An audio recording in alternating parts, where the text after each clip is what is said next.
अच्छा बबरिक, ये बताइएगा, आपने द लेजेंड ऑफ जट जिसने 200 करोड़ रुपए का बिज़नेस किया है और जहाँ जहाँ भी फिल्म लगी है लोगों ने बहुत ही क्रेज़ के साथ उसको जाकर देखा है, तो फिल्म देखने का इत्तेफाक हुआ या नहीं हुआ? जो शान हैं उन्होंने तो फवाद और हमजा अली अब्बासी की एक्टिंग पे सवाल भी उठाए। उन्होंने बोला आपने पंजाबी अच्छे से नहीं बोली, अपने किरदारों के साथ इंसाफ नहीं किया। तो बबरिक शाह क्या कहेंगे? देखिए, मैंने तो इतनी फिल्में पंजाबी नहीं की जितने के शान साहब ने की। मैंने मोहब्बतें सच्चियाँ की और शान साहब के साथ शराबी की, ज़मीन के खुदा की, इस तरह और भी कुछ, सरकार की फ़िल्म उनके साथ, और माही आवेगा एक फ़िल्म थी। इस तरह काफ़ी सारी फ़िल्में मैंने की पंजाबी, मगर ज़्यादा लोगों को पसंद बेसिकली मुझे जो है वो मोहब्बतें सच्चियाँ से जो है लोग पहचानते हैं। तो जहाँ तक पंजाबी बोलने का सवाल है, तो मैं तो पंजाबी फ़िल्मों में अंग्रेज़ी बोलता, so that's not the problem कि आप पंजाबी जो है वो सही नहीं बोल। अब अगर आप मौला जट में कंसिडर करेंगे मुस्तफ़ा कुरैशी साहब को, तो वो कोई पंजाब के रहने वाले नहीं थे, मगर लोगों को उनके बोलने का अंदाज़ पसंद था, जैसे वो बोलते थे थोड़ा सा उसको गोल गोल करके, क्योंकि वो सही तरीके से पंजाबी वो भी नहीं बोल पाते थे, मगर लोगों को वो पसंद थे। कैरेक्टर जो उन्होंने किए वो अभी भी मैं समझता हूँ कि मौला जट जो पहले बनी थी, ये वाली मौला जट उसके लेवल बराबर नहीं है। अगर तो वो लोग क्लेम करते हैं कि उन्होंने 40 करोड़ में फ़िल्म बनाई है और उसने 200 करोड़ किया है, which is pretty much the entire movie के आप समझ लें कि 5x टोटल जो है वो उसका बिज़नेस है। जबकि मौला जट जो है वो तो समझ लें कि उसका रिकॉर्ड तो एक्सेस में बहुत ज़्यादा है, यानी कि उस ज़माने में उसने इतना बिज़नेस किया है कि उस प्रोड्यूसर ने सारी ज़िंदगी उस फिल्म से खाया है।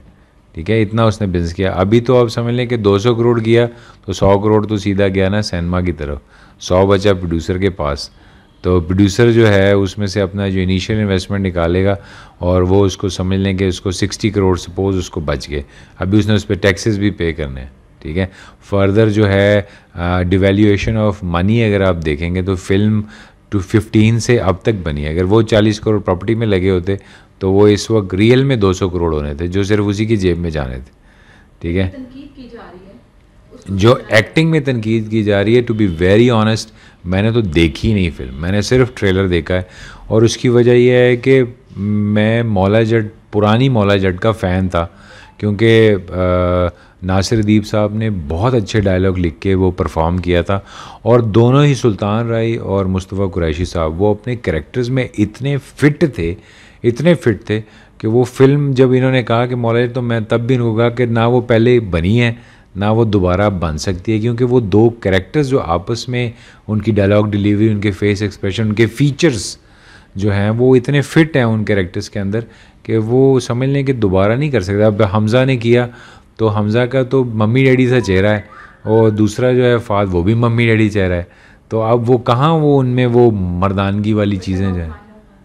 और मायरा ख़ान, देखें औरतों पे मैं ज़्यादा बात नहीं करता, वो कहते हैं कि ज़्यादा लड़कियों पे डिस्कशन नहीं करनी चाहिए। कुछ ड्रामे भी करने का इरादा है या नहीं है? और ये बताइएगा कि आपको तो कोई फिल्मों में ले नहीं रहा, तो क्या आपका भी कोई फिल्म बनाने का इरादा है? ड्रामों में ऐसा है कि ड्रामे जो हैं वो आपके सामने, प्रोडक्शंस जो हैं वो लाहौर के अंदर हों या कराची के अंदर हों, लाहौर के तो जितने भी प्रोडक्शन हाउसेस हैं वो तकरीबन, जितनों को मैं जानता था एटलीस्ट, जो बड़े बड़े प्रोडक्शन हाउसेस थे वो तो तकरीबन ऑफ हैं, कोई प्रॉपर्टी का काम कर रहा है, कोई क्या कर रहा है, कोई क्या कर रहा है। तो इस वजह से वो लोग तो प्रोडक्शन नहीं कर रहे। इवन आपका जो मेन पीटीवी नेटवर्क था जो बनाता था वो भी है। बाकी लाहौर के अंदर जितने भी हैं ज़्यादातर न्यूज़ चैनल हैं, एक आधा एंटरटेनमेंट चैनल है जो काम कर रहा है, वो चंद गिनती चुनती का वो काम करते हैं।